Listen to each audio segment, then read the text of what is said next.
society. Amen. Thanks. Go ahead. I'm Amy, and I actually just live right across the street here, and I just heard about this, so I'm kind of here to support my ex-husband and would like to hear more about some of the police reform policies that have just started. And I'm her ex-husband. I'm Joe McDonald. I've been a cop for 27 years. Some of you might remember a murder that happened over here at Center in right by at the AM/PM. Somebody was shot.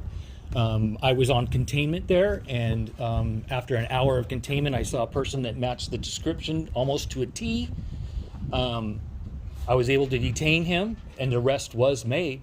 But if that person had run, if that person had said, never mind, I don't want to be detained, I'm out of here, I didn't have probable cause to make an arrest, so I couldn't have used any bit of force with the law that you passed. I'm going to work the fair this year. If we had a molest in the bathroom and several witnesses, what we would do is block off the entrances to the fair, and we would look for that person's description. But if that person says, no, I don't want to stop for you, we have to let them go. And I want to know why you came up with this. Why did you take reasonable suspicion away to detain? What we would normally do is detain that person and then get the witnesses there to say, yeah, that's the guy. We can't do that anymore. And that is paramount. Switch the crime all the time. Good police work on the street, gone. And I mean that. A simple detention to freeze the scene. It's nationwide. We've had that since the 60s. It's called a Terry stop. It's gone. We have social contacts and arrests. We can't stop somebody because they might have done it, because the courts have said, the Supreme Court, we have 15 minutes to detain him to see if we can get probable cause, see if we can get a witness to roll over. That's him. Oh, we got him. Not anymore. And I want to know why you did that. Got it. My name is Ryan O'Hara and live on Well, thank you all for coming. So it seems like we have a kind of a wide variety of things, but it does seem like police accountability is definitely something that a number of people want to hear about. So I mean, we can start off maybe talking about that a little bit, and then move on to I don't know anything about the whole Washington initiative, so maybe redistricting and the Nobody said Care accountability. Trust Act. So we'll see how and a few other things on here. So Jay Gurgini, do you want to start out on police accountability? Do you want me to start out? Nobody talked about nobody police said accountability. accountability. Nobody said that. We were talking about crime. We were talking about the laws that you created that took Terry stops away, like detaining a molester. Yeah. We talked about that. Nobody talked about accountability. So, I mean, the whole package of bills that we passed, the name of the package is police accountability bills. Okay, but nobody That specifically we talked referred- about accountability. They had other issues, minor issues, just to make that clear. We're referring to them. I get that you might refer to them as something different. But the way we've always talked about the package as a legislature is police accountability. Okay, if you want to There's six or eight split hairs, different but bills. nobody There's actually said six or that. eight bills in there. So I don't. Do either of you want to start? You want me to start? Well, just to follow up on what Lori was saying, we did look at a package of bills that were associated with crime, punishment, and we looked at also though, and I think we were driven mostly by looking at the racial disproportionalities in our justice system. We are, by and large, a data-based system in the legislature. We have shifted from sort of causes that come up from time to time and they get a lot of press and then we move on them. We're moving now towards looking at data much more specifically. So that's been true in the state of Washington. But we're part of a national debate and national awakening about mass incarceration and looking at all of the incidents in a person's life that could have led them to a position where they have contact with a law enforcement agency. And so we are looking at that data. There are national organizations that have looked at the appropriateness for interventions. We are trying to marry our data around our mental health system and what are the drivers that contribute towards a person being engaged with the criminal justice system. So, you're absolutely right. There are people in Tacoma now that exhibit undiagnosed perhaps, but possibly untreated mental illness.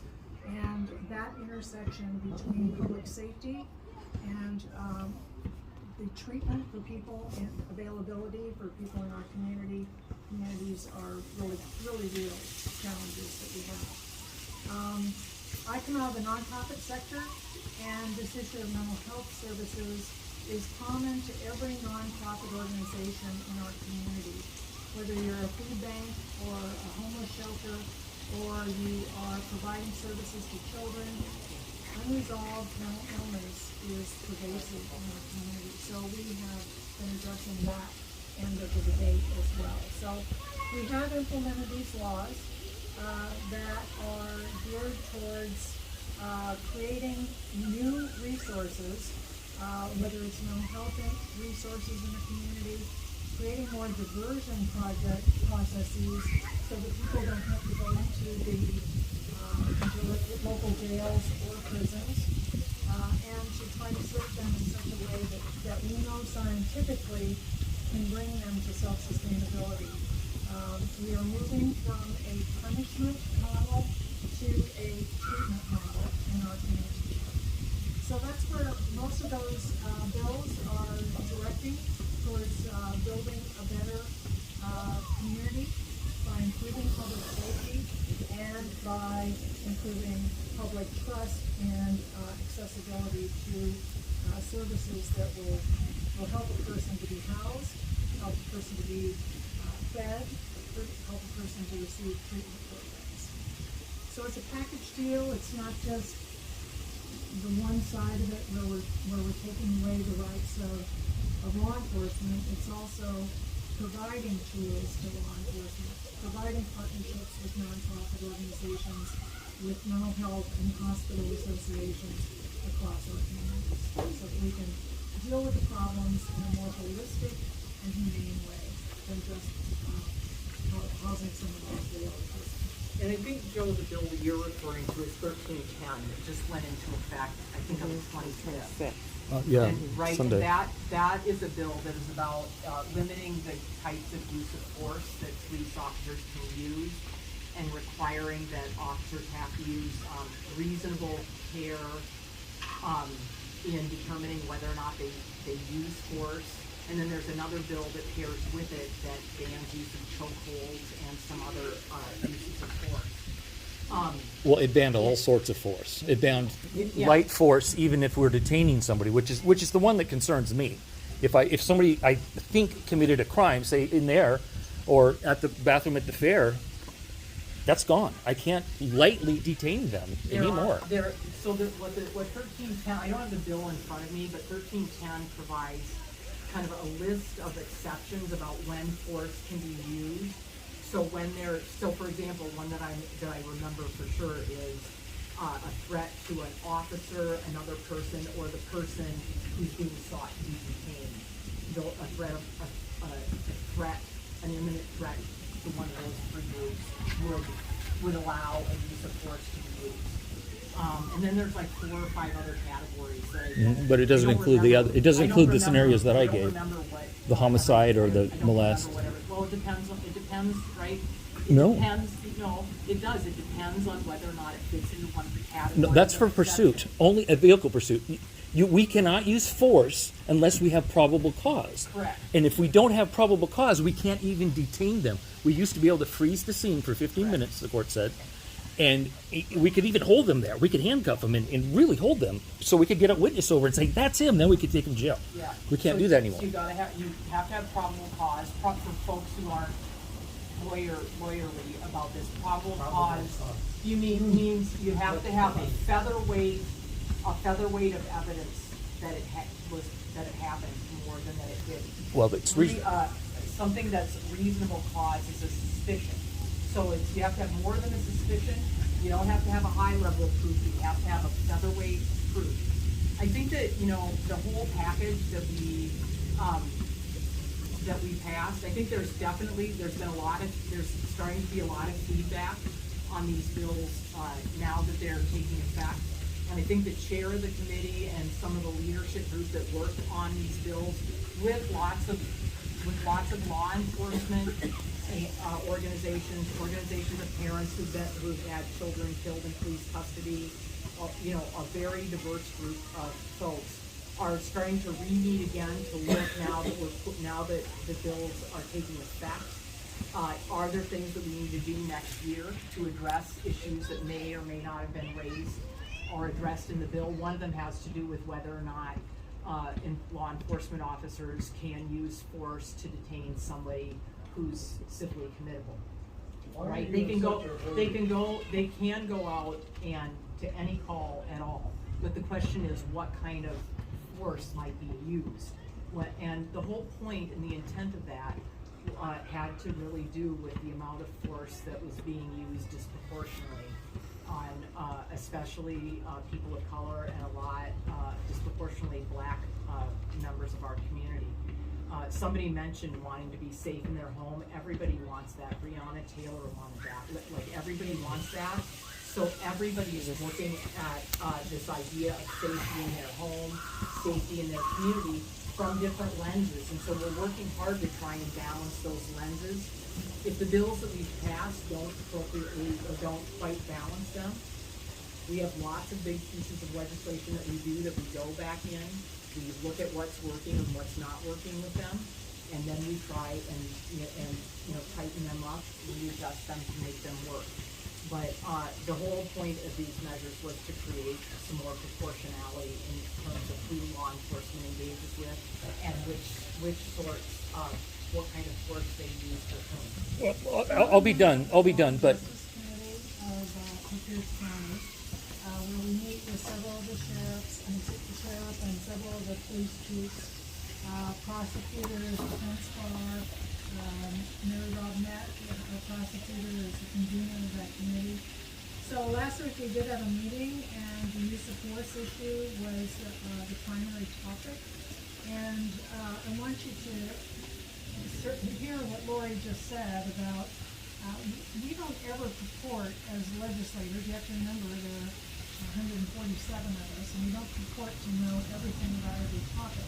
But we are attempting to find that balance and that true spot where something can work in the community. What we closed that meeting with was my request that because the police chiefs were saying that they had different definitions for things, they were having challenges with training on how to implement this new bill, and they had worries about events like you're describing, the Fuel Fair, any kind of big event in the community where people might be coming from other communities, not so insular, but people coming from other communities that they didn't know. And so the close of that meeting was my request to them for language suggestions that would better norm, the way we're looking at how this bill can be implemented across not just the jurisdictions here in Pierce County, where we see that there's differences in how things are being viewed, even amongst our limited numbers, but across the whole state of Washington. So they're going to be coming back working with me on what we call a trailer bill, which is coming along after something gets implemented and tries to perfect it to language that can be more appropriately implemented. So we got a lot of feedback coming through that process.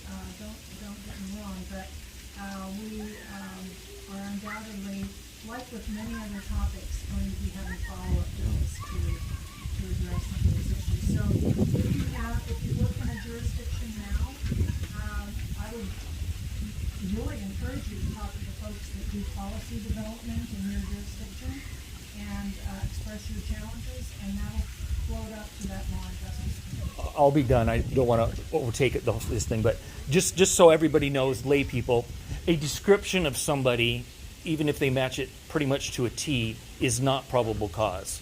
That's only reasonable suspicion. Probable cause means they probably did it. And that is not a physical description of somebody. So if somebody breaks into your house, we have a pretty good idea, we got a pretty good description, and they're running away. We can't stop them. until you come and say that that's them. And by that time, they already ran away. When in the past, we could hold them and get you over there to say they did it. That's gone. That's the difference between reasonable suspicion and probable cause. Probable cause is a much higher standard, and that element that we now do not have is going to be very dangerous. Lots of people are going to get away. All that good police work we used to do, right place, right time, sorry, it's gone. And you're going to decertify me. I'm not going to risk it. I'm not going to risk it. That's all. I'm done.